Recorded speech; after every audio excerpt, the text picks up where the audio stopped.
So this set of shiurim plan is to work in Chassidus, to discuss the Torah of Chassidus. So first we need to introduce what is Chassidus. There was approximately 250, 300 years ago, Rabbi Shlomo Baal Shem Tov was the founder of the Chassidic movement. He was followed by his main Talmud, Rabbi Dov Ber of Mezerich, and he had a main Talmud, the Rebbe Elimelech of Lezhensk. This is the strong part of Chassidus. There are many, many, many branches of this strong part of Chassidus. One of the many branches is the Maor Vashemesh. He's a Talmud of the Rebbe Elimelech. He's younger than Rebbe Elimelech of Lezhensk. He's in Krakow, a big city in Poland, and he outlives his Rebbe. He then has other Rebbes that he's associated with as well. And in his sefer, he has a classic sefer called Maor Vashemesh. It's a standard sefer for Chassidim to learn. Since it's the trunk, the center of Chassidus, it's popular by many, many different groups of Chassidus because it's a standard, shared type of Chassidus. We'll see it's somewhat simpler. It'll make it more applicable for us, easier to do it. The obvious question is, if we are not Chassidim, so why are we looking at the works of Chassidim? Presumably their works are just for them. So this, I think, is a mistake, at least in part. The goal of the shiurim is not to become Chassidim. That's not what we're working on.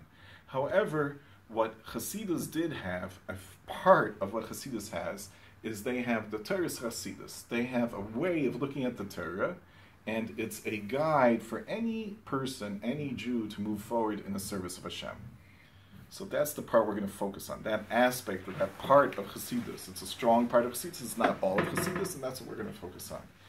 The main idea, if we're not Chassidim, can we learn Chassidus? So, though there was opposition to the Chassidic movement at the beginning, yet later in the early 1900s, the leaders of the Lithuanian camp, the Chofetz Chaim and Reb Chaim Ozer, both declared that the war against Chassidus was over. So therefore, there's a strong Lithuanian tradition to view the war against Chassidus as over. Chassidus is accepted. So therefore, we are in our rights. We are allowed to look at Chassidus, though we're not interested in becoming Chassidim, because it's actually a regular part of the Torah. Now, we have to explain what part of the Torah do they focus on. Torah normally is understood in 4 levels, based on the Rashi Tevis of the Hebrew word pardes, which means orchard. Pardes is Rashi Tevis is an abbreviation for the first letters.